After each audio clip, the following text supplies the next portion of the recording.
नमस्कार, मैं हूं आपके साथ विशाल कालरा। एक बार फिर से आपका स्वागत है जनतंत्र टीवी के डिजिटल प्लेटफॉर्म पर। महाकुंभ का यह समय है और हम में से ज्यादातर लोगों की सोच महाकुंभ को लेकर टीवी देखकर, फिल्में देखकर या फिर कहीं कुछ पढ़कर हमने उसे लेकर अपनी सोच बनाई है। आज जो पॉडकास्ट है उसमें आपकी सोच को बिल्कुल हम पूरे तरीके से बदलने की कोशिश करेंगे। महाकुंभ की जो सच्चाई है उसे जीरो से शुरू करके आपको एक्सपर्ट बनाने तक की आज बातचीत होगी।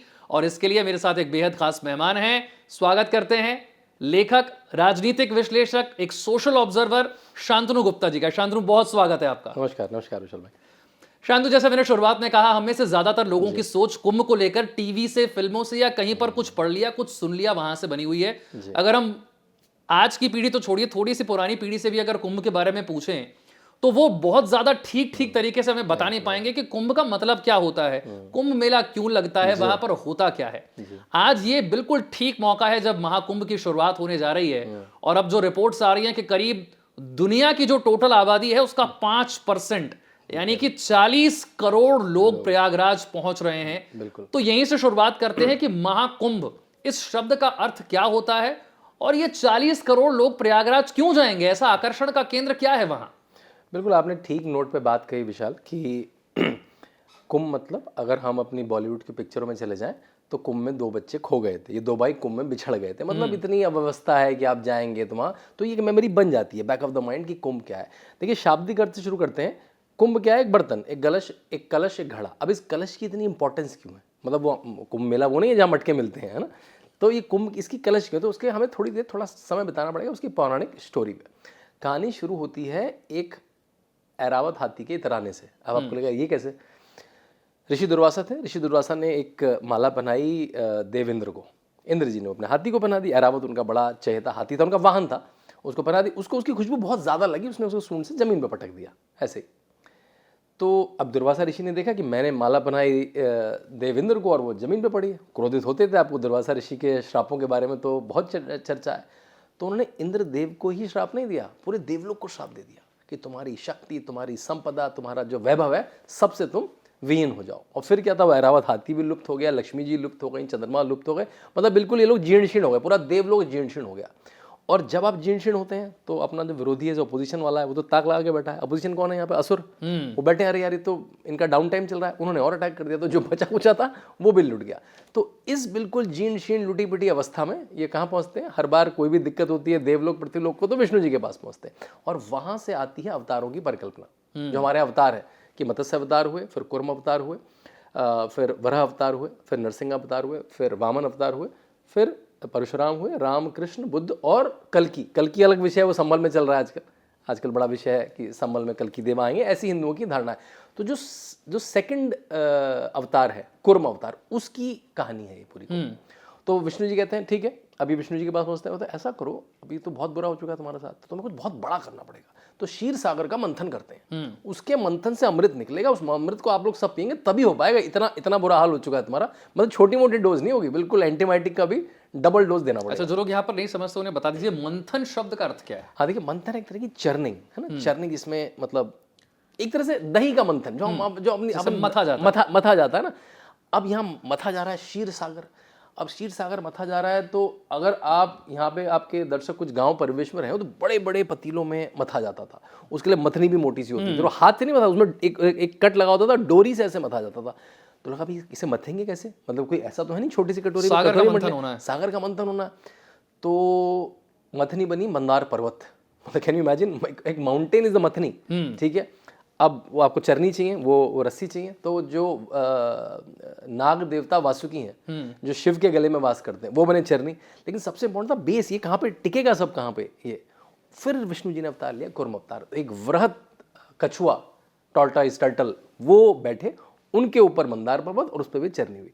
अब वह ये करना भी तो मुश्किल है, करेगा कौन? ताकत कितनी आएगी? अब क्या देवता के लिए कर पाएंगे? तो फिर एक चाल सुझाई छोटी सी विष्णु जी ने, कहा वो उनको भी कोऑप्ट कर लो, असुरों को भी कोऑप्ट कर लो। उन्हें कैसे कर ले? कह रहा उनको भी मिलेगा अमृत, मतलब थोड़ा सा दो लॉलीपॉप, जैसे हमारे पार्टी नहीं करते, तुम भी सीएम बनोगे, तुम भी सीएम बनोगे, सब चुनाव में लगो। तो अमृत के लालच में असुर भी आ गए। अमृत के लालच में असुर भी आ गए। तो इधर से देवता, उधर से मंदार पर्वत, वासुकी देव, नीचे कूर्म देव, और तर डर डर चला।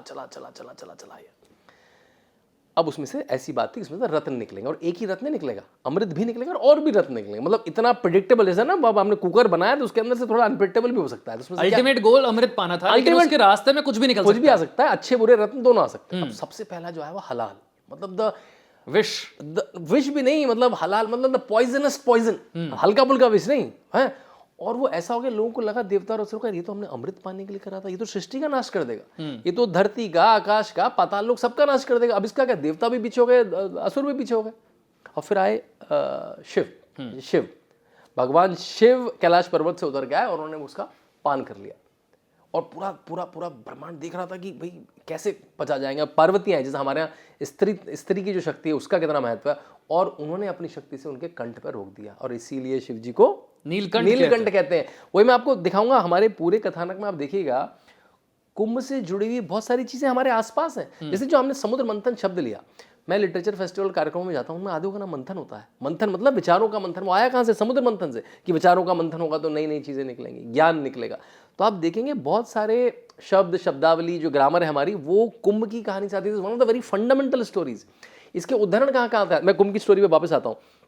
मतलब जब विश्वामित्र जी राम लक्ष्मण को लेके जा रहे हैं ताड़का सुबाहु मारीच को मारने के लिए, उनको कहानी सुनाई, बहुत लंबा रास्ता है, कैसे समय बिताने के लिए करना है कुछ काम, तो उनको वो गंगा के अवतरण की कहानी सुना रहे हैं, उनको कुंभ की कहानी सुना रहे हैं। तो मतलब उस समय से रामचरितमानस से लेकर वाल्मीकि रामायण में इसका उदाहरण है। दुख की बात है कि किसी ने आज कहा है कि कुंभ तो वक्त की जमीन बो रहा है।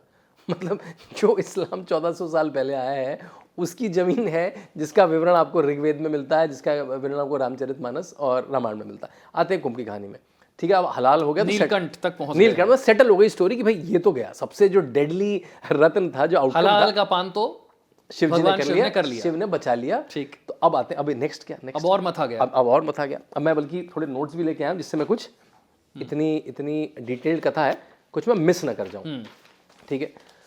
अब जो लक्ष्मी जी चली गई थी, एक रत्न के ऊपर लक्ष्मी जी निकली, और लक्ष्मी जी के आते ही वैभव वापस आया। सबसे पहले कुछ भी करना है तो सबके लिए आपको संपदा चाहिए, रिसोर्सेज चाहिए। लक्ष्मी जो वैभव दुर्वासा जी के श्राप से चला गया था, वो वैभव वापस आ गया। देवलोक का पहले वैभव आना शुरू, अभी शक्ति नहीं आई, अभी वैभव वापस आया, और लक्ष्मी जी विष्णु जी की संगनी, उनके साथ वो समाहित हुई। फिर और अप्सराएं निकली, रंभा निकली, मेनका निकली, पुंशतला निकली, और वो गंधर्वों के साथ उनकी संगनी हो गई।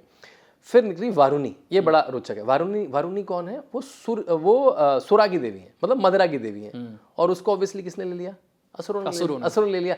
इसलिए हमारे मदरापान असुरी टेंडेंसी माना जाता है। अब मना नहीं है, देखिए टेंडेंसी बता दी, आपको पीना है पी लीजिए, असुर जैसे बनेंगे, असुर जैसा बनना है तो ले लिए। तो उसको लपका किसने सबसे पहले, असुरों ने, और देवताओं ने जाने भी दिया, ठीक है, तो उन्हीं का आइटम है, हमारा आइटम भी नहीं है, ये उन्हीं का है, ठीक है। अब फिर उसमें दिव्य पशु निकले। सबसे पहले निकला कामधेनु। हमारे घर में घी की ब्रांड होती है कामधेनु, मतलब मैं आपको बता रहा हूँ, हमारे जीवन में हमारे रेस्टोरेंट्स के नाम है कामधेनु, जहाँ पे दूध की मिठाइयाँ मिलती है। तो कामधेनु गाय निकली, इंद्र जी उसे देवलोक ले गए। फिर ऐरावत जो हाथी चला गया था, जहाँ से सारी कहानी शुरू, वापस आ गए, वो वापस आ गया भाई, है ना, सारी कहानी शुरू हुई थी। फिर 7 घोड़ों का एक रथ निकला, उसे भी इंद्र जी, क्योंकि इंद्र जी राजा थे वहाँ के, वो ले गए। फिर निकले चंद्रमा। चंद्रमा का अपना एक अलग किस्सा है। चंद्रमा थे दामाद प्रजापति दक्ष के। अब प्रजापति दक्ष अपने दामादों से खुश नहीं रहते, वो शिव जी से भी खुश नहीं थे, तो उन्होंने चंद्रमा को अपना एक अलग शाप दिया था। तो वो अपने गर्त में गए हुए थे, तो वो निकल के आया, वो धारण कैसे हो, तो फिर शिव जी आया, शिव जी ने उन्हें अपने सिर पर धारण करा। तो शिव जी का जो हम आज का स्वरूप देखते हैं, जिसमें जटाओं से गंगा निकल रही है, जिसमें डमरू है, जिसमें त्रिशूल है, उसमें चंद्रमा बड़ा इंपॉर्टेंट है। तो वो भी कुंभ का प्रतीक है, मतलब आपके घर में कुंभ है बहुत सारा। गले में जो विष है वो भी मथने से निकला है, मंथन से, बिल्कुल, और जो चंद्रमा है वो भी मंथन से, और जो गले में सर्प है वो मंथन के लिए इस्तेमाल हुआ, मंथन के लिए इस्तेमाल हुआ। हाँ, तो मतलब हमारे घर में प्रतीक है, हमने उसमें नोटिस नहीं करा, हमने ध्यान नहीं दिया। हमारे घर में जिसके भी शिव का चित्र है, शिव का चित्र तो है, आपने तो शिव पुराण, शिव चालीसा पढ़ते हैं, तो उसमें चित्र बना होता है, तो उसमें सब कुंभ के प्रतीक है, एलिमेंट्स हैं, हमने उस पर ध्यान नहीं दिया, ठीक है। और निकला चंद्रमा, निकले शिव जी ने धारण किया। फिर निकला पारिजात, एक पेड़, पारिजात का है, जिसको हम लोग आम भाषा में रात की रानी कहते हैं, बहुत ही खुशबूदार होता है। और इंद्र जी ले गए उसको, और उन्होंने देवलोक में लगा दिया। फिर ऐसा कहते हैं युगांतर में कृष्ण जी की और इंद्र जी का झगड़ा हुआ उस पर, कि ये कहाँ पे हो, और कृष्ण जी उस झगड़े में जीत गए और उसको धरती लोक पे ले आए। तो जो आप पारिजात देखते हैं वो कृष्ण जी का लाया हुआ पारिजात है, उसको बहुत दिव्य पुष्प माना था। तो आपको देखा पूजाओं में इस्तेमाल उसका बहुत ज़्यादा होता है। और ऐसा भी कहा जाता है कि पारिजात के फ्लावर को कभी आपको चुनना, तोड़ना, प्लक नहीं करना चाहिए, जो धरती पे गिरा उसको चुन के ही पूजा करनी चाहिए, और धरती से उठाया हुआ भी पूजा के लिए मान्य माना जाता है। तो जब भी आप पारिजात इस्तेमाल करें, रात की रानी इस्तेमाल करें, अब यार ये भी कुंभ की परंपरा से आता है। मतलब मैं ये बार बार इसलिए कहना चाह रहा हूँ, इवन कि हमारी रोजमर्रा की जिंदगी में कितनी सारी चीजें चीजें कुंभ से हैं जो जुड़ी दिख रही हैं, हमने उसे नोटिस नहीं करा, ठीक है। अब आता है फिर विष्णु जी के 3-4 और एलिमेंट निकलते हैं, बड़े एलिमेंट निकलते हैं। शारंगा बोल के वो निकलता है, धनुष। अब शारंगा क्या है? शारंगा उन्होंने अपने परशुराम रूप में, राम रूप में, कृष्ण रूप में जो धनुष इस्तेमाल करा वो शारंगा है। अच्छा, वो शारंगा धनुष है। फिर निकला पंचजन्य शंख निकला, और वो शंख क्या है? जो कृष्ण जी का शंख है, जिससे उन्होंने महाभारत का उद्घोष करा, और महाभारत खत्म होने पे धर्म की स्थापना भी कही कि धर्म की स्थापना हुई, ये पंचजन्य से हुआ। और जो राष्ट्रीय स्वयंसेवक संघ की हिंदी मैगजीन है बहुत बड़ी, उसका नाम भी पंचजन्य है, जिसका नाम सबको पता। हम कहते, हम डिबेट कर चुके हैं, पंचजन्य में लेख छपा, पंचजन्य में ये हुआ, पंचजन्य ने ये कहा, तो वो भी हम आम जीवन में बात करते हैं, लेकिन हमने शायद ध्यान नहीं दिया कि ये पंचजन्य का जो शंख है विष्णु जी का, ये भी वहां से निकला है। फिर कौस्तुभ मणि निकली। फिर देखते हैं और एलिमेंट्स पे आते हैं हम लोग। लेकिन अब आप इतना सारा विवेचना सुन के कहें ठीक है, ये सब तो ठीक है, वो कहानी तो अमृत पे शुरू हुई थी, वो अमृत कहाँ है, वो कहाँ चला गया, ये सब तो ठीक है, मतलब ये भी सब इंपॉर्टेंट है, लेकिन वो क्या है? फिर निकले धन्वंतरी। धन्वंतरी कौन है? धन्वंतरी आयुर्वेद के देव हैं। ब्रह्मा ने आयुर्वेद का ज्ञान दिया, लेकिन उसको एक तरह से लिपिबद्ध करके एक मॉडर्न फॉर्म में, जैसे हमने sections, volumes 1 to 9, 1 to 8 sections में लिपिबद्ध किया धन्वंतरी ने। और धन्यवाद देना चाहूंगा प्राइम मिनिस्टर नरेंद्र मोदी का, कि जब से वो आए तो उन्होंने आयुष का मंत्रालय बनाया अलग से, और धन्वंतरी लोगों में है अब आयुष के। ये बहुत अच्छी बात है। जो हमारा आयुर्वेद बोर्ड है उसमें धन्वंतरी प्रतीक है, प्रतीकों का बड़ा इंपॉर्टेंस है। पता तो रहे भाई, जहां से जो नॉलेज का सोर्स है वो कौन है, वो तो होना चाहिए। तो अब धन्वंतरी ये कलश लेके आए, ये कुंभ लेके आए जिसमें अमृत था।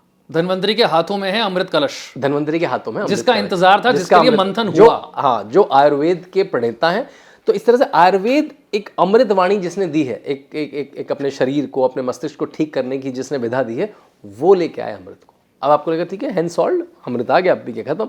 भाई असुर भी तो बैठे हैं, उनको आपने चलासा दिया, वो छोड़ेंगे तो ना अब। वो भी इसी लालच में आपके साथ आए हैं। और आपकी तो शक्ति गई हुई है अभी, आपकी तो लक्ष्मी जी आई, आपकी शक्ति वापस नहीं आई, तो सबसे पहले वो लपक के ले गए, तो जो बर्तन चला गया उनके पास। तो फिर दिक्कत कि भाई वो पी ले, इससे पहले क्या करें? फिर विष्णु जी के पास। विष्णु जी ने फिर मोहिनी रूप धारण करा। मोहिनी रूप मतलब बहुत सुंदर आकर्षक महिला का रूप धारण करा। वो सारे लट्टू हो गए उस पर, और वो उसमें वो कलश लेके आ गई। मोहिनी जो रूप, वो कलश लेके आ गई देवताओं के पास, देवताओं को दे दिया, पीना शुरू हुआ। जैसे ही पीना शुरू हुआ तो देखा, अरे ये तो बहरूपिया है, ये तो असुर देवता बन के है। कौन? राहु केतु। जब तक अपना विष्णु चक्र चलाया और वो कटने को हुआ, तब तक वो अंदर चला गया था। तो राहु केतु भी इतने बड़े हो गए कि हमारी कुंडलियों में राहु केतु है सब। तो राहु अलग, केतु अलग। राहु केतु की ये कहानी भी कुंभ से जुड़ रही है। कुंभ से जुड़ी हुई है। हाँ। अब आई बात, लेकिन जब ये कोलाहल मच रहा था विशाल भाई, इधर उधर उधर, ये 10-12 दिन चला, मतलब ये छोटा कोलाहल नहीं है ना, मतलब अमृत को पाने का है, अमृत पाने का कोलाहल है, जिससे आपकी सारी शक्ति, देवलोक की जो नष्ट हुई शक्ति वापस हो, छोटा मोटी, मतलब तो डबल डोज का भी डबल डोज है ना। तो ये ऐसे नहीं मिल जाएगा कि उठाया और पानी पी लिया, है ना, ऐसे नहीं मिल जाएगा। तो इस पूरे संघर्ष में ये जो कलश था, इसको जब लेके भागे, कोई इधर भागा उधर, तो देवताओं के हाथ से वो 4 जगह छलक गया। वो 4 जगह कौन सी है? उत्तर से शुरू करें तो आज के उत्तराखंड में हरिद्वार, आज के उत्तर प्रदेश में प्रयाग, आज के मध्य प्रदेश में उज्जैन, और आज के महाराष्ट्र में नासिक। इन 4 जगहों पे ही कुंभ होता है। बाकी हम कह देते हैं कई बार, कभी किसी कार्यक्रम का नाम विचार कुंभ कर दिया, वो काशी में हुआ, अयोध्या में हुआ, लेकिन चार और इन 4 जगहों में भी उनकी नदियों में गिरा विशाल। तो हरिद्वार में वो गंगा नदी में गिरा, प्रयाग में वो गंगा जमुना सरस्वती के संगम पे गिरा, उज्जैन में वो शिप्रा नदी में गिरा, नासिक में जो त्र्यंबक भी बोलते हैं, त्र्यंबक में, नासिक में वो गोदावरी नदी में गिरा। इसलिए वहाँ पे देखिए, इन जगहों पे कोई बड़े मंदिर हैं, लेकिन उन मंदिरों को दर्शन की प्रथा कुंभ के समय में नहीं है कि हरिद्वार के मंदिरों में जाओ। वहां पे तो उस तरह केवल स्नान की परंपरा है कि स्नान, क्योंकि उसमें अमृत उस नदी में गिरा है।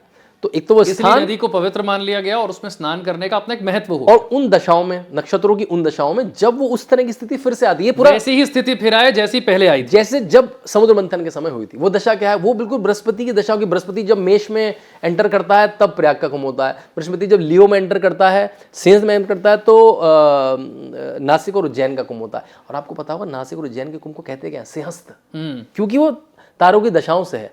अब आपको जब ये पढ़ेंगे तो लगेगा कि आज तो चलो योगी जी ने इतना एडवर्ट छपवा दिया, सब टीवी में आ रहा है, हम पॉडकास्ट कर रहे हैं। आज से हजारों सालों पहले, मैं आपको बताऊंगा कब से ट्रेस मिलता है मगर कैसे साधु पहुंच जाता था भाई। साउथ का साधु, वेस्ट का साधु, ईस्ट का कैसे पता कि ग्रह कैसे पता कि वो स्थिति फिर आ गई है? स्थिति पता है, यानी कि हम एस्ट्रोलॉजी के मास्टर थे भाई। एक साधु मास्टर था। चलो ये तो छोड़ दो, ग्रस्त कैसे पहुंच जाता था उसको कैसे पता? या तो उसके गुरु बताते थे। मतलब astrology was a very normal science for us. हमें पता है था तारों की स्थिति के। आज 6 साल वाला आया है, आज 12 साल वाला है, आज प्रयाग वाला है, आज हरिद्वार वाला है, आज उज्जैन वाला है, आज नासिक वाला है। मतलब हम एस्ट्रोलॉजी में नक्षत्रों की स्थितियों में इतने पारंगत थे कि ये हमारे लिए बड़ी आम बात थी। तो बहुत सारी भ्रांतियां इससे खत्म। तो इन 4 स्थानों में, इन 4 नदियों में और उन दशाओं में स्नान करके जो पुण्य मिलता है, मतलब उसके मेडिकल फायदे भी लोगों ने दिखाए हैं कि उस समय, और उसके जैसे हम कहते हैं कि भाई हम लोग सब अपने अच्छे बुरे कर्म संचित करते हैं, तो आपके बुरे कर्म फल को कटने के लिए आपने अगर प्रयाग कुंभ का उत्तर प्रदेश सरकार का स्लोगन देखा, आओ हमारे पुण्य फले हम सब कुंभ चले, तो आपके पुण्य अर्जित करना, अपने कर्मों को काटना, अपने जो नेगेटिव कर्मों को काटना, इसके लिए आप लोग सब कुंभ जाते हैं। तो आपका छोटा सा प्रश्न था, थोड़ा विस्तार से जवाब देना पड़ा। इसे जानना बहुत जरूरी था कि महाकुंभ का नाम, इसका अर्थ क्या है। जी।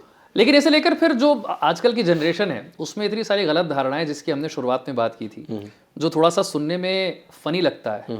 लोगों के लिए कुंभ का मतलब है जहां पर लोग खो जाते हैं, 2 भाई बिछड़ जाते हैं, भीड़ बहुत ज्यादा होती है, अव्यवस्था बहुत ज्यादा होती है, गंदगी बहुत ज्यादा होती है, ऐसे ऐसे साधु आते हैं जो पता नहीं क्या क्या फूंकते हैं। ये परसेप्शन लोगों के मन में जो बनी, इसे तोड़ा कैसे जाए, और कुंभ सही अर्थों में क्या है, उसका दर्शन कैसे लोगों के मन में हो। क्योंकि एक बार जो हमने बचपन में टीवी में, फिल्मों में देख लिया, वो मानस या में बैठ किसी से जाता है। सुन लिया, वो हमारे दिमाग में बैठ गया है कि जाता है। कुंभ मतलब ये। लेकिन कुंभ असल में है क्या? जब ये इतने सारे साधु संत यहाँ पर पहुंचते हैं, तो ये क्यों पहुंचते हैं, इनकी दिनचर्या वहां पर क्या होती है? क्योंकि एक बार स्नान करके तो कोई चला नहीं जाता। बिल्कुल। 13 जनवरी से शुरू होगा तो 26 फरवरी तक चलेगा। 40-45 दिनों तक वहां पर होता क्या है? जी देखिए, बिल्कुल आपने कहा, जो हमारे मानस में धारणा बन चुकी है, वो बॉलीवुड, जिसको मैं कई बार उर्दू वुड भी बोलता हूँ, उन्होंने एक तरह की विचार बना ली कि भाई वो हमें बहुत सारी चीज़ों से बचने को कहते हैं। हिंदू समाज के जो बड़े प्रतीक हैं, जिससे आपका जीवन, आपका समाज, आपका परिवार सुगठित रहे, वो आपके में ना रहे। जैसे महाभारत घर में नहीं रखनी चाहिए, लड़ाई हो जाती है। जबकि हमारे ऋषि महाभारत को पंचम वेद कहते हैं आपके जीवन में जो परिस्थिति आने वाली है उसका उत्तर एक तरह से मैनुअल है। वो तो आपकी लाइफ जीने का कहां से आई कि महाभारत को घर में नहीं रखना चाहिए? वामपंथी पत्रकार धीरे लगा दिया, किसी पिक्चर में दिखा दिया, किसी टीवी में दिखा दिया, एकदम से फैशन बन गया वो। जैसे कि आपने कहा, ये बात तो मतलब जुमला है कि ये 2 भाई कुंभ के मेले में खो गए थे, मतलब ये बात चलते हुए सबको पता है कि मैंने किसी ना किसी पिक्चर में सुनी है, मुझे याद भी नहीं आ रहा किस पिक्चर में सुनी है, लेकिन ये ऑलमोस्ट एक ध्येय वाक्य है कि कुंभ के मेले में लोग खो गए थे। हाँ, शायद 2017 के पहले कुंभ में खोते होंगे, है ना। अब ये जोगी बाबा का कुंभ है कि पिछली बार 2019 में जो कुंभ हुआ उसमें 25 करोड़ लोग आए। 2013 के कुंभ में तो अनहोनी हुई थी, वहाँ पे स्टैम्पीड हो गई थी जब अखिलेश यादव मुख्यमंत्री थे। और उसमें एक छोटी सी बात ये भी थी ना, छोटी सी क्या बड़ी बात कहूँगा, अखिलेश यादव जी के बाद करीब 205-207 MLA थे जब वो बने थे, उनके बाद करीब 60 मिनिस्टर थे। कुंभ का प्रभारी कौन था? आजम खान। मतलब मुझे व्यक्ति से कोई दिक्कत नहीं है, लेकिन आपके पास कोई हिंदू नहीं था जो इतनी बड़ी हिंदू रीति है, इतनी बड़ी सनातन की परंपरा है, उसका प्रभारी बनाने के लिए उसमें आपको संतों से डील करना है, उनकी परंपराएं देखनी है, उनकी पेशवाई देखनी है, उनकी शाही स्नान देखना है, इतनी तरह की प्रथाएं हैं, किसकी क्या व्यवस्था है, इसकी ये व्यवस्था है, आपको उसकी कुछ जानकारी नहीं, आप उसके प्रभारी बन गए। और आज एक नाथ परंपरा जो भारत की आदिनाथ शिवा से चली आ रही परंपरा का जो मठाधीश है, वो बिल्कुल मतलब थोड़ा सा इसके बारे में बताइए आगे बढ़ने से पहले। ये नाथ परंपरा, योगी आदित्यनाथ, इनके बारे में थोड़ा सा बताइए लोगों को, तो लोगों को समझ में आएगा शायद कि महाकुंभ के साथ आप योगी आदित्यनाथ को कनेक्ट कैसे करें। हाँ, बल्कि ये बहुत अद्भुत है कि एक सन्यासी, मतलब उनके लिए तो नेचुरल है, गवर्नेंस तो फिर भी एक एक्वायर्ड इसके लिए, उनकी तो उनका नेचुरल है। 22 साल से उस व्यक्ति ने उत्तराखंड से उठ के सन्यास ले लिया था नाथ परंपरा में, जो सबसे हठ योग की सबसे जटिल परंपरा है, सबसे मुश्किल परंपरा है। मतलब उसमें सबसे पहले तो भाई नाथ संप्रदाय, जो नाथ संप्रदाय, जो उसमें योगाचार है, उसमें धुनी की पूजा है, उसमें और जो वेदों का पठन पाठन है, उसमें जो उसके जो रीति रिवाज हैं वो बड़े कठोर हैं। तो सबसे पहले उसमें कर्ण छेदन होता है, और कर्ण छेदन जैसे हम जो लोअर लोब में कराते हैं, यहाँ नहीं, इस लोब में, कि वो आप में एसेटिक टेंडेंसीज, ये योगी जी ने किया हुआ, ये तो करना ही पड़ेगा, करना ही पड़ेगा। और ये छेदन होता कैसे है? ये छेदन होता है बिल्कुल एक लोहे के सुए से ऐसे करके, और आपने अगर जैसे आप हो रहा है वो ऐसे कर दिया, नहीं, अभी आपको शरीर से बहुत प्रेम है, नेक्स्ट, मतलब आपको बिल्कुल स्थिर रहना है, और ऐसा दर्द को जाहिर नहीं कर सकते। और ऐसा कहा जाता है, मैंने जब रिसर्च भी करी, अपनी किताब में भी अंकित किया है, कि भाई योगी आदित्यनाथ का जो कर्ण छेदन था वो वन ऑफ द एग्जाम्पलरी कर्ण छेदन था। उस व्यक्ति को लग रहा है ऐसे कि जब सुन करके बिठाया, वो इतना स्थिर हो चुका था। 22 साल का युवा जो 6 महीने पहले कॉलेज में पढ़ता था, जो MSc कर रहा था, जिसने अपनी BSc कर ली थी, जो यहीं ऋषिकेश में पास में अपनी MSc कर रहा था, MSc भी 2-3 महीने बची थी, वहां से उठ के वो 900 किलोमीटर दूर गोरखपुर चला जाता है। और वहाँ उसके गुरु उसका कर्ण छेदन करते हैं। तो असेटिक परंपरा है, बड़ी बड़ी बड़ी कठोर परंपरा है। उसमें योगाभ्यास की बड़ी, योगाभ्यास भी थोड़े अलग योगाभ्यास हैं। हमारे यहाँ 2 सूत्र चलते हैं, पतंजलि योगाभ्यास जो हम देखते हैं, बाबा रामदेव को देखते हैं और योग गुरुओं को देखते हैं। और नाथ परंपरा में एक बड़ी विलक्षण चीज़ है कि नाथ परंपरा में सामाजिक कार्य को बहुत योग दिया गया है, जोर दिया गया है। जैसे योगी आदित्यनाथ ही नहीं, उनके गुरु महंत अवैधनाथ वो भी सांसद थे, वो भी सामाजिक कार्यों में इन्वॉल्व थे। उनके गुरु महंत दिग्विजयनाथ वो भी सांसद थे। योगी आदित्यनाथ मतलब गोरखनाथ मठ कम से कम 40-44 बड़े इंस्टीट्यूशन चलाता है, जिसमें हॉस्पिटल हैं, जिसमें कॉलेज हैं, जिसमें स्कूल हैं, जिसमें नर्सिंग इंस्टीट्यूट है, तो बहुत सारी विधाएं। तो सामाजिक कार्य में और जितने भी बड़े आंदोलन हैं, आपको पता होगा जो राम मंदिर का आंदोलन है उसके प्रणेता कौन थे? अशोक सिंघल जी वीएचपी की तरफ से थे, लेकिन यहाँ से महंत अवैधनाथ थे जो योगी आदित्यनाथ के गुरु हैं। तो ये जो ताना बाना है कि हम राजनीति में भी रहेंगे, और राजनीति उनके लिए सामाजिक कार्य का एक लीवर है कि भाई मैं अगर मठ हूँगा तो अपने एरिया में, अपने जिले में कर पाऊंगा। मेरे पास राजनीतिक परिदृश्य होगा तो मैं बड़े एरिया में व्यापक रूप से अपना प्रभाव डाल पाऊंगा। तो ये नाथ परंपरा, इस नाथ परंपरा का मतलब हम कहते हैं आदिनाथ शिवा, जो कहते हैं आदि योगी हैं, जिन्होंने योग के सूत्र एक तरह से दिए, फिर पतंजलि ने, नाथपंथियों ने उसको कटिबद्ध किया। वहाँ से लेके मत्स्येंद्रनाथ से होके, गुरु गोरक्षनाथ से होते होते, दिग्विजयनाथ, अवैधनाथ से होते होते उस नाथ परंपरा के वाहक हैं योगी आदित्यनाथ, और वो इस तरह से कुंभ को प्रभारी, उस कुंभ को लीड कर रहे हैं वर्सेस आजम खान लीड कर रहे हैं। तो और वो आजम खान जो इस समय भूमाफिया आजम खान जेल में है पिछले 3 साल से, और उन्हें किसी कोर्ट से बेल नहीं मिल रही है। वो आजम खान एक कुंभ को मैनेज करते हैं, और एक नाथ परंपरा का आदिनाथ शिवा का एक तरह से वंशज अगर मैं कह सकूं, वो उसको लीड करता है। तो भाई फर्क तो साफ हो गई। मेरा प्रश्न ये था कि अब 40-45 दिनों तक जो साधु संत यहाँ पहुंचते हैं उनकी दिनचर्या क्या होती है? कोई एक दिन में स्नान करके तो चला जाता है? बिल्कुल बिल्कुल बिल्कुल। इनके लिए टेंट सिटी बाकायदा बनाई गई है, 13 अखाड़े हैं। थोड़ा सा इन अखाड़ों के बारे में बताइए जी। अखाड़ा शब्द क्यों आया, कहां से आया, और इन 13 अलग अलग अखाड़ों के साधु संतों को अलग कैसे किया जाता है? ये जब यहाँ कुंभ में आते हैं तो ये क्या करते हैं, और जो आम लोग यहाँ पर जाते हैं इन्हें देखने के लिए कि ये क्या करते हैं, इनसे आशीर्वाद लेने के लिए क्या होता है कुंभ में? जो लोग आज तक कभी नहीं गए, कुछ नहीं पता, उन्हें बताइए थोड़ा सा। बिल्कुल, देखिए कुंभ की परंपरा हमारे यहाँ ऋग्वेद में इसका मेंशन है, रामचरितमानस में, रामायण में, और क्योंकि हमारे तो बहुत सारी जो लिपियाँ थी जला दी गई, तक्षशिला में जला दी गई, नालंदा में जला दी गई।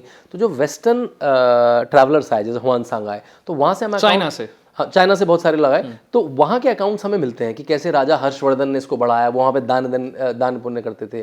फिर आदि शंकराचार्य जो हमारे आदि गुरु थे, वो तो डॉक्यूमेंटेड है, उन्होंने इसमें बहुत ज़्यादा एकेडमिक रिगर डाल दिया कि भाई हर जो ऋषि है वो एक तरह का साइंटिस्ट है। कोई आयुर्वेद की खोज कर रहा है, कोई ग्रामर की खोज कर रहा है, कोई पतंजलि के सूत्र दे रहा है, कोई योग के सूत्र दे रहा है, कोई अध्यात्म के सूत्र दे रहा है। वो अपनी अपनी सारी चीज़ें लेके कुंभ में आए और फिर ज्ञान का मंथन हो और फिर सब लेके वापस जाए। लेकिन देना किसके? गृहस्थों को तो देना है। वो तो प्रवचन में करूंगा तो सुनेगा कौन? अगर गुरु प्रवचन कर रहा है तो सुनने के लिए गृहस्थ आएंगे, तो अखाड़े भी आएंगे और गृहस्थ भी आएंगे। गृहस्थ में 2 तरह के गृहस्थ हैं, एक दर्शालु, एक जो नॉर्मल दर्शालु हैं, और साथ में कल्पवासी। कल्पवासियों पर मैं आऊँगा। पहले आपने पूछा अखाड़े, अखाड़ा शब्द आता है दिमाग में आता है वो कुश्ती का अखाड़ा, कुश्ती होती है अखाड़े में, कुश्ती का अखाड़ा। लेकिन ये हमें सिर्फ वही पता है। हाँ, ये अखाड़ा बस अखंड से बना है। अखंड मतलब एक साथ, और इसका श्रेय देना पड़ेगा हमें आदि गुरु शंकराचार्य को, क्योंकि उस समय बहुत सारा विघटन भी हो रहा था हिंदू धर्म में, तो उन्होंने एक तरह से उनको मिलाने के लिए ना अखाड़ों को बिल्कुल पक्का करा। ये अखाड़े 3 तरह के हैं विशाल। एक तो शैवाइट अखाड़े हैं जो शिव के उपासक है, दूसरे वैष्णवाइट अखाड़े हैं जो विष्णु के उपासक है, तीसरे उदासीन है जो सिख अखाड़े हैं। जो बहुत सारे लोग कहते हैं सिख और हिंदू धर्म अलग है, सिख के 3 बड़े अखाड़े वहां पर हैं, अभी कुंभ में है। ये बात मुझे नहीं लगता, बहुत ही कम लोगों, मैं उनके नाम बताऊंगा आपको और आप जाके देख सकते हैं उनको। तो जो हमारे शैवाइट अखाड़े हैं वो है महानिर्वाणी, अटल अखाड़ा, निरंजनी, आनंद, जूना, आवाहन और अग्नि। ये हो गए 7 शैवाइट अखाड़े जो शैविक अखाड़े हैं, जो भगवान शिव को मानते हैं। जब भगवान शिव को मानते हैं। फिर वैष्णवाइट जो अखाड़े हैं वो है निर्वाणी, दिगंबर और निर्मोही। आप इनके सबके डिस्क्रिप्शन आपको अयोध्या के में सुने होंगे आप, निर्मोही अखाड़ा है ना। ये 3 हमारे 3 हो गए जो भगवान विष्णु को मानते हैं। तो 7 और 3 10 हो गए। अब 3 बचे जो उदासीन अखाड़े हैं। वो कौन है? आपको नाम से भी समझ आएगा। 12 पंचायती उदासीन, छोटा पंचायती उदासीन और निर्मल। निर्मल तो बड़ा सेक्ट भी है, आपको पता होगा, निर्मली जो होते हैं। तो ये 3 सिख अखाड़ा भी कहा जाता है इनको। इनमें बहुत सारे सिख संत भी होते हैं। तो ये 13 होते हैं, और इनकी 2 चीज़ें देखने लायक होती हैं। एक तो इनकी पेशवाई, ये थोड़े से उर्दू से उद्धृत शब्द हैं, बल्कि मेरा तो है कि संत समाज मिलकर इन शब्दों को भी बदल दे। एक तो इनकी पेशवाई, इनका शाही स्नान, दोनों ही उर्दू से उद्धृत शब्द हैं। पेशवाई क्या होती है? पेशवाई एक तरह का गृह प्रवेश का जुलूस मान लीजिए। तो वो जैसे जूना अखाड़े का समझ लीजिए पेशवाई है, तो उसके महामंडलेश्वर मतलब महाराज अवधेशानंद गिरी जी वो किसी बड़े रथ में होंगे। एक थोड़ा सा आगे बढ़ने से पहले, बहुत सारे लोगों को नहीं पता महामंडलेश्वर का अर्थ क्या होता है, क्या होते हैं? मतलब एक तरह से इनमें भी पदवियां है ना, इनमें भी रैंकिंग है कि कौन किस स्तर पे पहुंचे। किसी भी अखाड़े के जो सुप्रीम है, जो सुप्रीम है, जैसे मैं नाथ पंथ में छोटी सी बात वापस जाता हूँ, अगर आप योगी आदित्यनाथ को देखेंगे तो वो सोने का वो पहनते हैं, वो सोने का दिखता है लेकिन वो पंचभूत का है।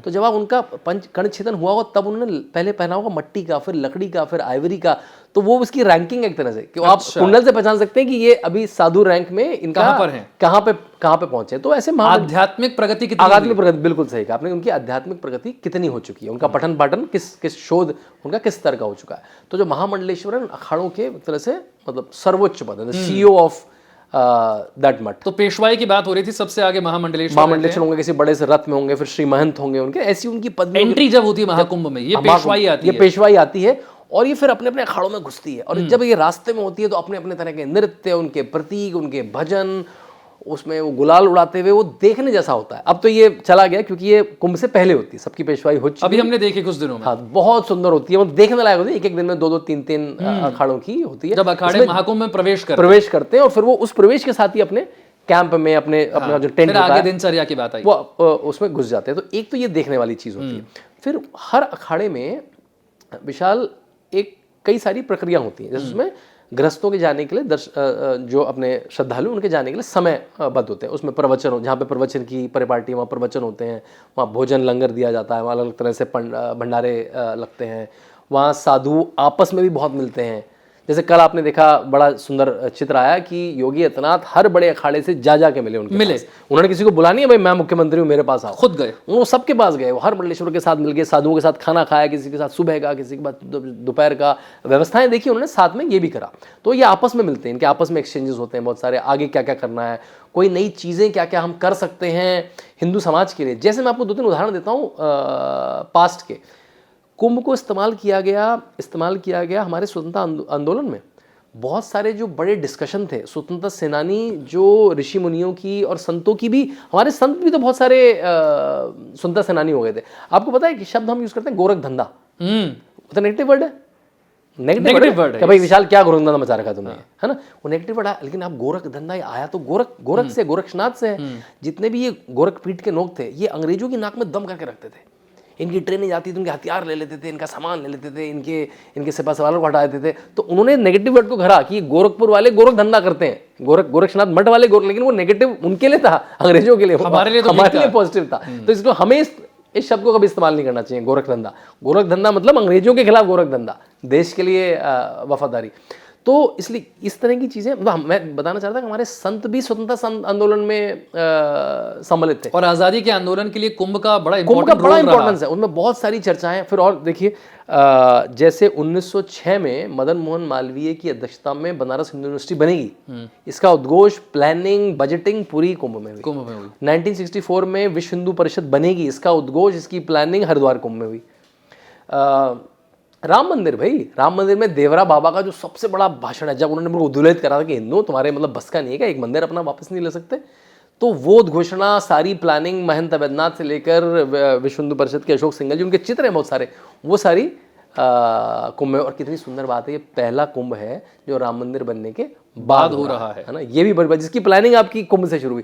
तो कुंभ तो एक तरह का बेस रहा है। तो ये वो 1 साल होने की जो तारीख है वो कुंभ के बीच ही आएगी। वो 11 तारीख नहीं, वो 11 नहीं, वो 22 को नहीं कर रहे हैं, वो 11 को कर रहे हैं, क्योंकि हमारे यहाँ हमारे नक्षत्रों के हिसाब से द्वादशी 11 को पड़ रही है, तो वो 11 को इंग्लिश कैलेंडर के हिसाब से 22 को आएगी, ग्रह नक्षत्रों की स्थिति के हिसाब से। देखिए विशाल, ये 2 मिनट अगर हम थोड़ा डाइग्रेस करें, हमें ऐसा लगता है कि हम इंग्लिश कैलेंडर वर्ल्ड में जी रहे हैं, लेकिन हमारे ऑफिशियल काम को छोड़ के हमारा पूरा जीवन हिंदू कैलेंडर से चलता है। हमारे शादी ब्याह, हमारी पूजाएं, हमारे त्यौहार, हमारे नववर्ष, हम अभी भी कुछ अच्छा, आप घर खरीद रहे हो, गाड़ी खरीद रहे हो, तो माता जी क्या कहती हैं, पंडित जी से पूछ लें, लेकिन वो घर में होता है, घर में हमारी सबकी किचन में ना कैलेंडर टंगा होता है, इसमें डेट में बहुत कुछ छोटा छोटा लिखा रहता है, वो मुहूर्त वाला कैलेंडर होता है, उसमें लिखा होता है कब द्वादशी है, कब एकादशी है।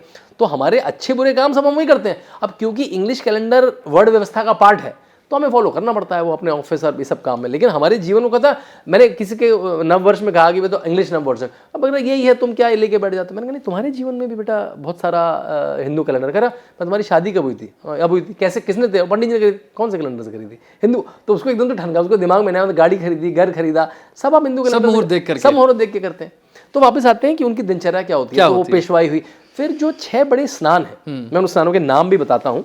वो 6 बड़े स्नान हैं, उसमें से 3 शुरुआत के 2 दिन में 2 स्नान तो हो जाएंगे। हाँ, 13 और 14 को। 13 को है पौष पूर्णिमा और 14 को है मकर संक्रांति। बड़े स्नान है।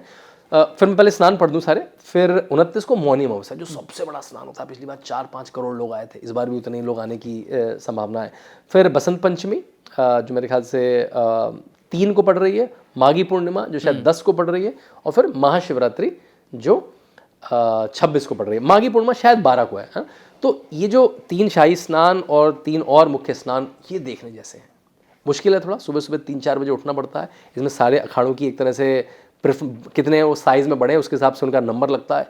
सारे साधु उस मतलब वो चिलचिलाती ठंड में, जब नदी के पास कोहरा छा रखा है, जब आप 3 टोपी ऊपर 3 टोपी नीचे, इनर ये जैकेट जूकेट डाल के वहाँ खड़े हैं, ये साधु केवल लंगोट में बस मल के भागते हुए आते हैं अपने त्रिशूल डमरू लेके और उस नदी में कूद जाते हैं, हर हर महादेव करते हो। अरे मतलब वो दृश्य मैंने तो एक बार देखा था, मतलब आपको लगेगा कि कैसे हो सकता है। और दुनिया के फोटोग्राफर खच खच खच खच खच, उनके लिए जो आप फोटो देखते हैं ना कि वो उनकी जटाओं से पानी आ रहा है, वो सारे सुबह सुबह के दृश्य होते हैं इन शाही स्नानों के। तो उनके लिए देखिए, जब गृहस्थों के लिए वो विलक्षण समय जब अमृत गिरा था, वो इतना इंपॉर्टेंट है, तो साधु समाज जिसका जीवन ही भगवान की पूजा में, उपासना में, उसके लिए तो बिल्कुल वो मतलब जैसे कहते हैं ना कि कैसे छोड़ सकता हूँ मैं, तो वो स्नान देखने वाला होता है। तो और सरकार की तरफ से अब क्या हो गया, बहुत सारे पंडाल लगे होते हैं जिसमें कार्यक्रम चल रहे होते हैं। कहीं पे कथक चल रहा होगा, कहीं पे बिहू नृत्य चल रहा होगा, कहीं पे भरतनाट्यम चल रहा होगा, महाभारत का मंचन चल रहा है, रामायण का मंचन चल रहा है, पुराणों की कथाओं के मंचन चल रहे हैं। ऐसे बड़े बड़े मंचन लगे हैं। जितने धार्मिक पंडाल हैं, जैसे परमार्थ निकेतन का, जूना अखाड़े का, उसमें भी बहुत सारे कार्यक्रम चल रहे हैं, बहुत सारे वक्ता आ रहे हैं। मतलब आप अपनी आंखों से कैप्चर ही नहीं कर सकते, इतना बड़ा है। मतलब वो जो कुंभ मेला सिटी है, वो अलग से एक सिटी बन जाती है। उसका एक डीएम होता है, उसका एक एसपी होता है अलग से। प्रयाग का अलग होता है डीएम, प्रयाग का डीएम एसपी प्रयाग देखता है। टेम्परेरीली एक जिला बना दिया गया, एक जिला बना दिया जाता है। और अब क्यों ना बनाया जाए, प्रयाग की पॉपुलेशन होगी 60-70 लाख, कुंभ में आ जाते हैं 50-40 करोड़ लोग। On A given day 1-1.5 crore लोग होते हैं। मतलब ये तो आते जाते रहते हैं। ऑन ए गिवन डे तो 1 करोड़ की तो मतलब दिल्ली की पॉपुलेशन है पूरी 2 करोड़। उतने मौनी अमावस्या में 4 करोड़ उस जगह पे आ जाएंगे जिस शहर की पॉपुलेशन 60-70 लाख है। तो ये पूरी व्यवस्था है।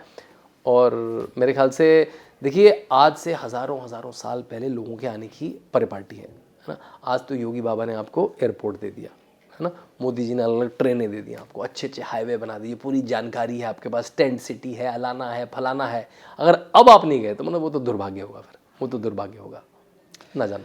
इतनी बड़ी संख्या में जब लोग आते हैं तो उनको मैनेज करना ये कितना मुश्किल काम होता है, क्योंकि 40 करोड़ तो दुनिया के कई सारे देशों की आबादी भी नहीं है। कई सारे की क्या, उत्तर प्रदेश की जनसंख्या 24 करोड़ है, तो वो दुनिया का अगर एक कंट्री बन जाए तो 5वां सबसे बड़ा, और उससे ज्यादा आबादी एक छोटे से इलाके में आ जाएगी। मतलब उत्तर प्रदेश की आबादी से ज्यादा आबादी आ जाएगी। ये कैसे मैनेज हो सकता है? ये कैसे मैनेज होता है? देखिए सच में, मतलब हार्वर्ड ने, लंदन स्कूल ऑफ इकोनॉमिक्स में, IIM अहमदाबाद ने, इस बार IIT कानपुर ने, सबने इस पर स्टडी करी है, बड़ी बड़ी रिपोर्ट जारी करी है। और ये केस स्टडीज़ हैं बड़े बड़े स्कूलों में, कैसे मैनेज होती है, कैसे ये लोग आते हैं बिना इन्विटेशन के, क्या इसकी एस्ट्रोलॉजी है। तो देखिए इसमें क्या होता है, सबसे पहले तो योगी सरकार ने सबसे अच्छा काम क्या करा, जब ये आए 2019 में, बेस्ट ऑफिसर को वहाँ लगा दिया। आशीष गोयल को बुलाया, कमिश्नर बना दिया। विजय किरण आनंद को बनाया, कुंभ मेला अधिकारी बना दिया। और विजय किरण आनंद जो 2019 के कुंभ मेला अधिकारी थे, उन्होंने शिक्षा में बहुत सुंदर काम किया है। बेसिक शिक्षा में, स्कूली शिक्षा में वो एजुकेशन के डायरेक्टर थे। उनसे कहा कि भाई शिक्षा विभाग के भाई 1 साल के लिए दे दीजिए, तो उनको वहाँ से मूव करके फिर कुंभ मेला में ले आए। तो जिस व्यक्ति ने 2019 को मैनेज करा था उसको फिर वापस ले आए, क्योंकि उनको सारी प्रोसेस पता है। तो उसमें देखिए, इसमें सबसे इंपॉर्टेंट है स्नान। हर व्यक्ति कहाँ की तरफ बढ़ रहा है। देखिए भीड़ में चोक पॉइंट कैसे होता है, ट्रैफिक में कैसे चोक पॉइंट होता है विशाल, कि हर व्यक्ति जब एक ही डायरेक्शन में बढ़ रहा होता है तो सबको संगम में जाना है। लेकिन संगम कोई एक छोटा सा, कोई 10 मीटर का डायमीटर तो नहीं है। संगम तो अक्रॉस रिवर है, इधर से गंगा आ रही है, इधर से जमुना आ रही है, तो संगम तो अक्रॉस है। तो क्या करा, घाट को बहुत दूर तक विस्तृत कर दिया। पहले दूर से क्यों नहीं, पहले तो जंगली घाट होता, जंगली मतलब ऐसे मट्टी में जाके घाट डेवलप नहीं होते थे। तो अब क्या करा, पिछली बार 8 किलोमीटर तक घाट डेवलप कर दिया। 8 किलोमीटर। तो ये जो लोग हैं, ये 8 किलोमीटर तक बढ़ गए। अगर मैं 1 किलोमीटर में उतनी भीड़ डाल दूं और उतनी भीड़ में 8 किलोमीटर में डाल दूं, इस बार वो 8 से 12 किलोमीटर कर दिया गया है वो।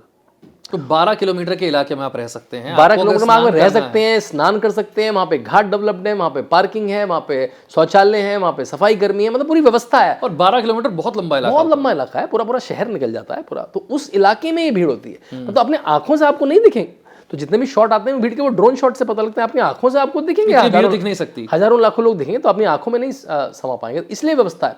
फिर बाकी जो क्राउड मैनेजमेंट है, उसका मूवमेंट कैसा है, चोक पॉइंट क्या हो सकते हैं, बड़े बड़े इंस्टीट्यूशन से टाइप है, गूगल से अलग टाइप है, क्योंकि और हाँ, प्रयाग कुंभ के साथ एक बहुत ही विचित्र बात है। प्रयाग कुंभ के साथ विचित्र बात यह है कि प्रयाग कुंभ में नदी कौन सा घाट इस बार छोड़ेगी, ये 4-5 महीने पहले तक भी पता नहीं होता है। तो गूगल में जो आज रिवर दिखा रहा है, वहाँ आपका टेंट होगा, आपको तो ये तो रिवर में है, लेकिन उसने घाट कभी इधर छोड़ती है, मतलब नदी एक अपना किनारा छोड़ती है हर बार, वो एक अक्टूबर-नवंबर में जाके अक्टूबर तक पता चलता है। तो आपको 3-4 महीने में सारा काम करना। ऐसा हरिद्वार, उज्जैन और नासिक में नहीं, वहाँ पक्के घाट है, पता है ये जगह है, यहाँ पे कैंप लगने, वो जगह निर्धारित है। प्रयाग में ऐसा नहीं है, प्रयाग की नदी ऑलमोस्ट बहुत विशाल है, वहाँ पे नदी का जो स्तर है, और एक मतलब आपको समुद्री ये फीलिंग आती है कि समुद्र है बहुत बड़ा, तो उसमें टेंट, तो आपको समय बहुत कम मिलता है ये करने का। लेकिन इसको विस्तार करना, इसको ब्रिजेस बनाना कि लोग जा कैसे पाएँ, पैंटून ब्रिजेस बोलते हैं, वो बड़े बड़े बड़े इस तरह के, वो आर्मी से ली गई है ये प्रथा पूरी, पैंटून ब्रिजेस होते हैं। और जहाँ पे नदी ने घाट छोड़ा है वो थोड़ी सी पोली सी मिट्टी होगी, क्योंकि अब तक पानी था वहां पर, तो उसमें आयरन की शीट्स बिछाई होती पूरे में। कैन यू इमेजिन, मतलब किलोमीटर आयरन की शीट लगा के स्क्रू अप कर, तो आप चलेंगे तो आप देखेंगे आयरन की शीट्स पे चल रहे हैं आप, क्योंकि आयरन की शीट्स क्या होंगी, वो धंस भी जाएंगी तो फिर उठ के आ जाएंगी ऊपर, जैसे थोड़े से सूखेंगे फिर उठ के आ जाएंगी, नहीं तो आप जिससे मट्टी में धंस ना जाए। तो बहुत सुंदर, मतलब आप चलेंगे कैसे, आप पार्क कहाँ करेंगे, आपकी गाड़ी कैसे पार्क होगी, आप घुसेंगे कैसे, फ्लाइट से कैसे आएंगे, आप ट्रेन से कैसे आएंगे, ट्रेन में कितने लोग किस दिन आ रहे हैं, वो इतना सुंदर मैनेज है। अलग बेस्ट ऑफ द संस्थाओं को लिया गया। जैसे कुंभ की वेबसाइट है kumbh.gov.in, हर व्यक्ति को उसमें जाए। बल्कि कल पता लगा, थोड़ी देर वेबसाइट डाउन थी, मैंने टीम से किसी में अधिकारी से पता करा कि चाइना और पाकिस्तान से अटैक हो रहे हैं उस वेबसाइट पर, क्योंकि भाई उनके लिए तो ये विरोधी खेमा हो गया ना कुंभ, तो भाई इसमें इतने सारे सनातनी इकट्ठे हो रहे हैं, वो तो विरोधी खेमा हो गया। वो इतनी सुंदर वेबसाइट है, उसमें आपको ट्रैवल एंड स्टे कहाँ पे करना है, उसकी हिस्ट्री क्या है, और क्या क्या कार्यक्रम हो रहे हैं। छोटे छोटे एंटरप्रेन्योर्स ने क्या शुरू कर दिया प्रयाग के, अखाड़ा वॉक, उसके वो 500 रुपये 1000 रुपये ले रहा है, कितनी सुंदर चीज़ है। वहाँ के जो लोकल लड़के हैं प्रयाग के, अखाड़ा वॉक, नागा साधु वॉक, मंदिर वॉक, स्नान, है ना, तो वो भी चल रहा है। एक चीज़ और बताना चाहूँगा, बहुत सुंदर एक चैटबॉट बना दिया है, एक समग्र की टीम है, वो शायद IIT-IIM के लड़के हैं सारे, चैटबॉट बना दिया है, वो 12 भाषाओं में। आप तमिल में बोलो, तमिल में आंसर आएगा, बोल भी सकते हैं उसमें voice to text recognition software. आप बोलोगे भाई कि कितने शाही स्नान है, तमिल में बोलिए, हिंदी में बोलिए, गुजराती में बोलिए, पंजाबी में बोलिए, मराठी में बोलिए, वो उसका उत्तर देगा। तो मतलब इसको आज की सुविधाओं से लैस भी कर दिया है। तभी बार बार कहता हूँ, इसके बाद भी आप नहीं आ पाए तो फिर बहुत बड़े आलसी हैं। आपने नागा साधुओं का जिक्र किया, बहुत लोगों का मन में सवाल आता है, नागा साधु, उनके चित्र देखते हैं, उनके वीडियोस देखते हैं, उनके बारे में बहुत सारे लोगों के मन में सवाल हैं, क्यूरियोसिटी है। मुझे लगता है अच्छी बात है कि क्यूरियोसिटी है, क्यूरियोसिटी होगी तो आप महाकुंभ के बारे में पता करेंगे, साधुओं के बारे में पता करेंगे। थोड़ा सा नागा साधुओं के बारे में बताइए। देखिए, जूना अखाड़ा जो बड़ा अखाड़ा है, उसमें और उसमें नागा साधु होते हैं, बहुत सारी किताबें नागा साधु के बारे में। देखिए, साधु के जीवन में जो कुछ एलिमेंट्स हैं वो क्या है, वो सांसारिक जीवन को छोड़ के आया है, वो उसके मोह माया को छोड़ के आया है, वो अपने शरीर से मोह नहीं है। तो शरीर से मोह नहीं है तो हम उसको कष्ट देगा और उसी में रहेगा। हम लोग क्या है, सुबह सुबह अपनी रज़ाई, अपना हीटर, अपना गर्मी में AC, वो उन सुविधाओं से दूर रहेगा, वो अपने आप, तो वो अपना वस्त्र भी त्याग कर देगा। तो आपको जितने नागा साधु दिखेंगे वो केवल लंगोट में दिखेंगे, वो भस्म को, वो आदिनाथ शिवा की तरह भस्म को धारण करेगा। तो आपको सारे साधु देखेंगे, आपको ये ग्रे क्यों रखे हैं, हमारे बच्चे तो नहीं करें ग्रे क्यों रखे हैं साधु, वो सबने भस्म मली हुई, वही उनका स्वेटर है, वही उनकी शर्ट है, वही उनका कोट है। और वो कहते हैं ना, इससे गर्मी आती है, ये तो धरती माँ है। आपको वो टर्मिनोलॉजी, वो ग्रामर समझ में, धरती माँ यार, कैसे गर्मी कहाँ से आएगी भाई, ठंड लग रही है इतनी जोर की, लेकिन भाई वो व्यक्ति नहीं बीमार हो रहा है ना। इतने सारे लाखों हैं, उनको जुकाम खांसी, हम तो निमोनिया में मर जाएंगे अगर हम निर्वस्त्र वहाँ घूमने लगे आधा घंटा 2 घंटा 5 मिनट ना, हम लोग तो निमोनिया से ठंड में जाके मर जाएंगे। तो यानी उनका तप है, उनका वो तप है, उनकी अपनी साधना है, अलग अलग नागा साधुओं की। बल्कि कहा भी जाता है उनके बारे में बहुत चर्चा भी नहीं करनी चाहिए, अगर आपको उसका बिल्कुल पराकाष्ठा से नहीं पता है, उसके बारे में चर्चा भी नहीं करनी चाहिए। लेकिन उनको देखना भी मतलब इसलिए अच्छा माना जाता है कि भाई जो सदियों से तप कर रहा है, वो कहाँ तप कर रहा है, जिसने अपने जीवन को उतना कठोर बना लिया, उसका देखना भी कितनी बड़ी प्रेरणा है और कितनी बड़ी दिव्य दृष्टि है, उसको देख लेना भी। इसलिए लोग सुबह से 3 बजे 4 बजे जाके उस पाथ में खड़े हो जाते हैं। थोड़े से कई बार वो आक्रामक भी होते हैं साधु, उनके रास्ते में आ जाए तो आपको हाथ मार देंगे, दूर कर देंगे। तो उनके रास्ते में नहीं आना, आपको अपना एक स्पॉट पॉइंट बना के उसमें बैठ जाना। बड़े बड़े फोटोग्राफर केवल इसीलिए आते हैं कि उनको वो कैप्चर कर पाएँ। एक आम व्यक्ति, एक आम गृहस्थ जब कुंभ में जाता है, उसे वहां जाकर क्या करना चाहिए ताकि जो हमारी मान्यता है पुण्य की, और उस स्नान के जरिए पुण्य को प्राप्त करना, आध्यात्मिक चेतना को जागृत करना, एक आम गृहस्थ जो जाता है, एक आम व्यक्ति जो जाता है, उसके लिए कुंभ का इंपॉर्टेंस क्या है और उसे वहां जाकर करना क्या चाहिए? देखिए, एक तो है जो आम श्रद्धालु है। पहले मैं आता हूँ कल्पवास पे। कल्पवास भी गृहस्थों के लिए होता है कि पूरे अवधि के दिन, मतलब 13 जनवरी से लेकर 26 फरवरी तक आप वहाँ रहेंगे और 21 नियमों का पालन करें। बड़े कड़े नियम है वो। मतलब आप जमीन पे सोएंगे, एक बार का खाना खाएंगे, शादीशुदा है तब भी ब्रह्मचर्य का पालन करेंगे। एक पूरी लंबी उसकी प्रक्रिया है कि आप संतों की सेवा करेंगे, आप दान धर्म करेंगे, पूरी 21 एक है। और ऐसा कहा जाता है कि अगर आपने किसी कुंभ में 45 दिन का कल्पवास कर लिया तो वो 100 साल तक के निर्जल उपवास से जो पुण्य मिलता है उसके बराबर है। 100 साल तक रोज अगर इतनी अहमियत दी गई है कुंभ में। मतलब यानी कि आप समझ सकते हैं कि तारों की स्थितियां, नक्षत्रों की स्थितियां, और उसमें उन नदियों में स्नान करने की जो प्रथा है वो कितनी विलक्षण है। तो एक तो ये कल्पवासी हो गए। जो नॉर्मल श्रद्धालु आ रहे हैं उनके लिए मेरे ख्याल से 2-3 चीजें होंगी। एक तो 2-3 दिन लेके आइए। हमारे यहाँ कहा भी जाता है कि किसी भी तीर्थ स्थान में रात्रि जरूर बिताइए। जैसे आप अयोध्या जाकर सुबह शाम मत करिए, आप रात्रि में वहाँ रुकना अनिवार्य सा माना जाता है। तो एक तो 2-3 दिन रुकिए, क्योंकि इतना बड़ा है कि आप एक दिन में कुछ कर ही नहीं पाएंगे। उसकी लॉजिस्टिक्स समझने में आपको एक दिन लग जाएगा। 2-3 दिन तो आइए कम से कम। टेंट सिटी के बहुत सारे लिंक्स हैं, ऑथराइज टेंट सिटी, उनमें रहिए। शहर के होटलों में रहिए। आपका किसी अखाड़ों से संबंध है तो उनके यहाँ रहिए, पहली बात। और जितनी बार स्नान कर सकते हैं करिए। संगम में जाके, संगम तट पे नहीं है तो पूरा ना एक संगम के क्रॉस एक डेक बने हुए हैं, मतलब एक मचान सी बनी हुई है, तो वहां तक बोट ले जाती है और आप उस मचान में जाते हैं, वहाँ पूजाएं करवाते हैं उस मचान में बैठ के। अब पूजा के बाद या पूजा के बिना भी लोग संगम में डुबकी लगाते हैं, वापस आते हैं। तो जितनी बार संगम में डुबकी लगा सकें, अगर घाट पे भी डुबकी लगा सके लगे। उसमें आरतियाँ होती हैं, उसमें प्रवचन होते हैं, उसमें सांस्कृतिक कार्यक्रम होते हैं, उसमें बैंड्स हैं जो देशभक्ति के और भजन गाते हैं, है ना। मुझे याद है दिव्य ज्योति जागरण संस्थान का बहुत सुंदर बैंड है जो बड़े अच्छे अच्छे कार्यक्रम करता है। तो आप चल रहे होंगे तो आपको सैंडल नाइट शो दिखेगा। कल ही योगी आदित्यनाथ ने डाले हैं कि डिजिटल एक्सपीरियंस, कि आपके पीछे वॉल आ जाएगी तो ऐसा लगेगा कि आप नाव चला रहे हैं, आप नाव में बैठे हैं। तो जो आधुनिक एक्सपीरियंस है वो भी लीजिए, साधुओं से मिलिए, उनसे बात करिए। जो 13 अखाड़े मैंने आपको चिन्हित करे, आइडेंटिफाई करिए। मैं सबके अखाड़ों के सामने जाऊंगा, फोटो खिंचाऊंगा, वहाँ के 4 साधु से बात करूंगा, समझूंगा कि उस प्रथा में दूसरी प्रथा से अलग क्या है। ये एक बहुत बड़ा प्रोजेक्ट हो सकता है। आप 13 अखाड़ों में जाके सबके सामने फोटो खिंचाएं, मतलब केवल फोटो खिंचाने के लिए फोटो ना खिंचाएं, वहाँ के 4 साधुओं से बात करें, समझें कि उनकी क्या विधा है, वो कैसे संन्यास लिया, अगर वो साधु बात करने का कि उस समय उनकी मंशा हो, तो यही बहुत सुंदर बात हो सकती है।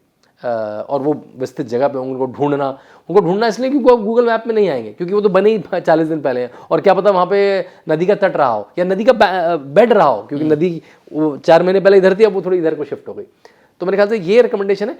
एक छोटी सी मतलब वर्ड ऑफ कॉशन कि जिस दिन शाही स्नान है उस दिन ट्रैवल अवॉइड करें। उसी दिन की मैं उसी दिन फ्लाइट से ले रहा हूँ, उसी दिन ट्रेन ले रहा हूँ, कि उस दिन थोड़े ट्रैफिक रिस्ट्रिक्शन हो जाते हैं जो पूरी व्यवस्था को बनाने के लिए। उसके 2 दिन पहले आ जाए तो शाही स्नान को वॉच करने के लिए आप शरीर की से भी आपकी तैयार होंगे, ट्रैवल की थकान भी रुक चुकी होगी और आप अपना स्पॉट बना चुके होंगे, वहाँ से देखें। तो शाही स्नान वाले दिन बचें, लेकिन आपको आना है तो दिक्कत इतनी होगी, शायद आपको चलना ज़्यादा पड़े कि ट्रैफिक जब आपकी गाड़ी बिल्कुल आपके टेंट तक, होटल तक पहुँच पाती, तो वहाँ तक नहीं पहुँच पाती। लेकिन आपको शहर में आपका होटल है तो शहर में कोई रिस्ट्रिक्शंस नहीं है। शहर मतलब प्रयाग शहर में तो आप आ जा सकते हैं। तो सवाल अब ये था कि एक आम गृहस्थ जो जाएगा उसके लिए आपने कह दिया कि जाए 13 के 13 अखाड़ों के साथ जाकर के साधुओं से बात करे और रोज स्नान करे, रोज स्नान जितनी बार कर सकता है करे। एक क्योंकि राजनीतिक मायने और राजनीतिक जो हमारे नेताओं की इच्छाएं हैं और महत्वाकांक्षाएं हैं उसको भी जोड़ा जाता है। और जाहिर सी बात है कि योगी आदित्यनाथ इससे जुड़े हुए हैं और उनके बहुत सारे प्रशंसक, उनके बहुत सारे समर्थक इस महाकुंभ के आयोजन के जरिए चाहते हैं कि उन्हें पूरे देश का बड़े नेता के तौर पर जो है वो प्रोजेक्ट किया जाए या प्रस्तुत किया जाए। ऐसा कहा जाता है कि एक महाकुंभ के समय ही मंथन में नरेंद्र मोदी का नाम प्रधानमंत्री के तौर पर आगे रखा जाए, ये बात निकली थी। और अब ऐसा माना जा रहा है कि इस बार जब ऐसी कोई चर्चा होगी कि नरेंद्र मोदी के बाद कौन, तो शायद क्या नाम वही होगा जिसकी चर्चा हो रही है। देखिए मेरे ख्याल से ये जो प्रश्न आता है, चाहे वो कुंभ से जोड़ के देखें या वैसे भी कि मोदी के बाद कौन, तो ये प्रश्न तो जायज़ है, लेकिन ये प्रश्न मेरे ख्याल से बड़े दिनों बाद आएगा, क्योंकि जो हमें स्थिति, शारीरिक स्थिति, मानसिक स्थिति नरेंद्र मोदी की दिखती है, उसमें कहीं से बुढ़ापा, वृद्ध, मतलब कभी आपने आज तक नरेंद्र मोदी की उम्र क्या है ये डिबेट का टॉपिक है क्या? कभी मतलब उनकी जो स्फूर्ति, उनकी जो काम करने की शैली है, वो तो जवान जवान लोगों को पानी पिला दे। आपने उनको देखा जो विदेश यात्रा जाते हैं तो फ्लाइट में चढ़ते हैं ऊपर, मतलब he almost jogs like a 25-year-old boy, right? तो वो प्रश्न मेरे ख्याल से लेट आएगा कि वो उनकी राजनीति शिथिल पड़ रही है, उनकी भाषण शैली शिथिल पड़ रही है, ऐसा कुछ भी नहीं है। तो मेरे ख्याल से प्रश्न लेट आएगा, जब भी आएगा। लेकिन हाँ, जब भी आएगा तो नरेंद्र मोदी ने ही कम से कम 10 लीडर तैयार कर दिए हैं जिनकी उम्र 60 से कम है। 60 से कम का मेरे 2-3 पैरामीटर होते हैं प्राइम मिनिस्टर को। 60 से कम उम्र हो, जिसके पास कम से कम 15 साल का प्ले फील्ड हो। अगर हम 75 साल की भी एक 75-80 साल का आयु मान लें तो वो जहां जिस दिन बने वहां से कम 15 साल वो पद पर रह पाए और एक्टिव रह पाए, मतलब देवगौड़ा जी की तरह नहीं कि वो इतने शिथिल हो चुके थे अंत तक। तो एक तो उसकी उम्र उससे कम हो, उसके पास राजनीतिक लंबा एक्सपीरियंस हो, और उसका प्रशासनिक भी लंबा एक्सपीरियंस। प्रशासनिक मतलब एक तो वो सांसद एमएलए रहा हो, लेकिन वो मंत्री सरकार में भी रहा हो, क्योंकि और राजनीति डिपार्टमेंट को संभाला हो। और राजनीति इसलिए कि चुनाव भी जीतने हैं, तो चुनाव भी जिताना आता हो, सरकार चलानी भी आती है। तो ऐसे कई लोग तैयार कर दिए हैं। अमित भाई शाह हैं जो 60 से कम है, चुनाव लड़ाना उनसे अच्छा किसको आता है, और वो होम मिनिस्टर रह चुके थे लंबे समय से, 370 से लेकर सीए क्या क्या नहीं दे दिया। योगी आदित्यनाथ 19 साल पार्लियामेंट में, 7 साल, 7.5 साल, 8 साल उत्तर प्रदेश जैसे इतने बड़े प्रदेश के सफल मुख्यमंत्री।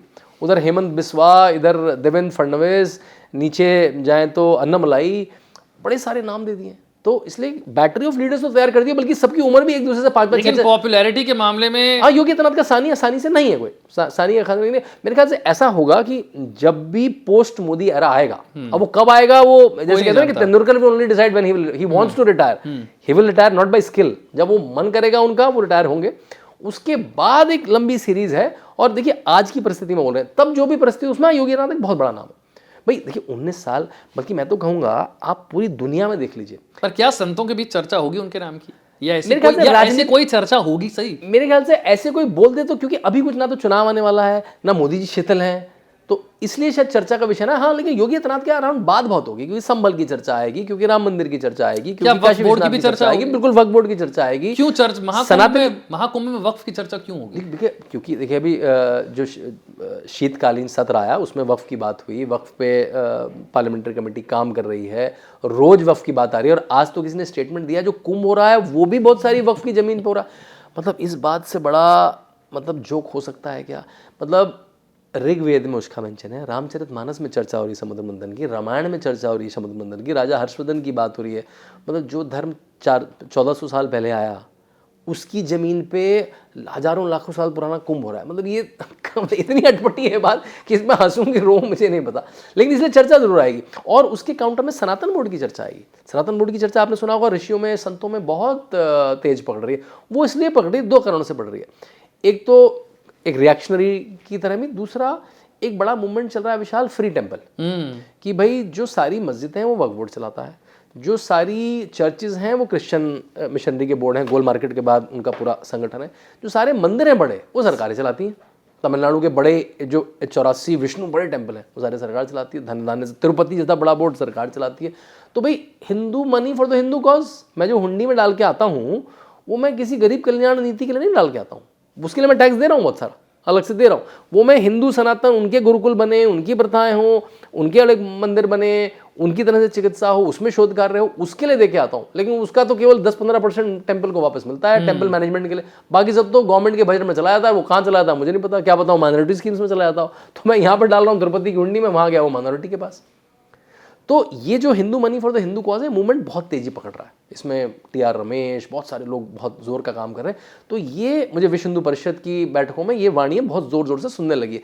लेकिन अब विदा है कि जब ये टेम्पल फ्री होगा तो किसके पास जाएगा? अयोध्या के मंदिर है तो वर्डिट के नाम से एक कमेटी बन गई, तो ये किसके पास जाएगा? इसके क्लेमेंट हैं क्या कुछ कि मेरे परिवार का था? किसी ने तो शुरू करे थे ना टेम्पल, किसी राजा के अनुदान से किसी परिवार ने, किसी सेट ऑफ परिवार ने वो टेम्पल शुरू करे थे। तो उनकी पीढ़ियां बची हैं क्या?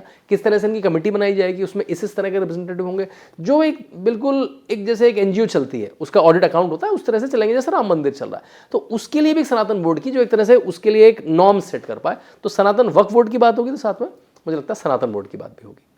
क्या हिंदुओं को एक करने की एक मुहिम एक लंबे समय से चलती रही? 2024 के लोकसभा चुनाव में बीजेपी का खुद का भी मानना है कि जो SC ST OBC को लेकर के एक नैरेटिव सेट किया गया कि आरक्षण खत्म हो जाएगा, संविधान खत्म हो जाएगा, उसने बहुत नुकसान पहुंचाया। तो इस पॉडकास्ट के आखिरी प्रश्न के तौर पर मैं ये रख रहा हूँ कि महाकुंभ हिंदुओं को जोड़ने के लिए कितना बड़ा काम कर पाएगा, और क्या महाकुंभ में किसी को जाने पर रोक भी होती है? कुछ लोग कहते हैं कि क्या मुसलमानों के जाने पर रोक है, कुछ लोग पूछते हैं कि क्या हिंदुओं में भी ऐसे कुछ लोग हैं जिन्हें जाने पर रोक है, और हिंदू एकता के लिए महाकुंभ कितना बड़ा काम कर सकता है? देखिए, जैसे मैंने हम शुरू में बताया कि कुंभ तो एक समागम ही है इतने सारे हिंदुओं को, सनातनियों को साथ मिलाने का, लेकिन जो उसका ओरिजिनल पर्पस था वो था एक तरह से ज्ञान का आवंटन, कि जो ऋषि अपनी कंदराओं में, अपने अपने शोधशालाओं में जो भी वो ज्ञान अर्जित कर रहे हैं उसको वो आपस में शेयर करें, ऋषियों में और गृहस्थों में शेयर करें और वापस लाएं, और सबका एक तरह से मोमेंटम ऊपर बढ़े। आप खुद सोचिए, जो मैंने आपको कल्पवासी बताया वो कितने होते हैं? पिछली बार 10 लाख कल्पवासी थे। 10 लाख लोग ऐसे थे जिन्होंने वो 45 दिन का जीवन जिया उस तरह का। इस बार वो 15 से 20 लाख हैं। जब ये वापस जाएंगे विशाल, तो अपनी गली मोहल्ले में उस पॉजिटिविटी को फैलाएंगे। मेरे खुद के गुरुजी कहते हैं कि जब आप, जिनसे मैंने अपनी योग की क्रिया ली है, मेडिटेशन की क्रिया ली है, कि जब आप मेडिटेशन करते हैं तो उसकी वाइब आपके पूरे घर को पॉजिटिव करती है। तो जब ये 50 करोड़ लोग भारत में जाएंगे तो ये तो पूरे भारत को पॉजिटिव करेंगे। तो मतलब आपकी पूरी राष्ट्रीय चेतना को ऊपर उठा देता है ये कुंभ।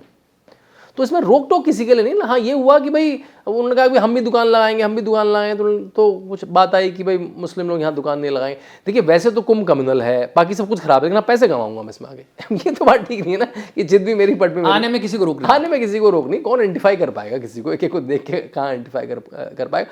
लेकिन वही बात है ना, जैसे मैं कहूँ कि वैसे आपका सब बुरा है ना, लेकिन मुझे आके देखना है आपको, ये तो फिर एक तरह से चिढ़ान, जैसे आजम खां को मैंने बर्बारी बना दिया, ये वही है। मतलब क्यों करना है ना, आपको क्या करना है? देख, आपके हिसाब से तो हम बुरे हैं ना, आपके हिसाब से तो हम बुरे हैं, हम मूर्ति पूजक हैं, हमारे में जो हमारे साधु नंगे घूमते हैं, हमारे साधु सुल्फा पूछते हैं, तो हम क्यों देखने आ रहे हो इतनी गंदी चीज़ को? रहो अपने घर में।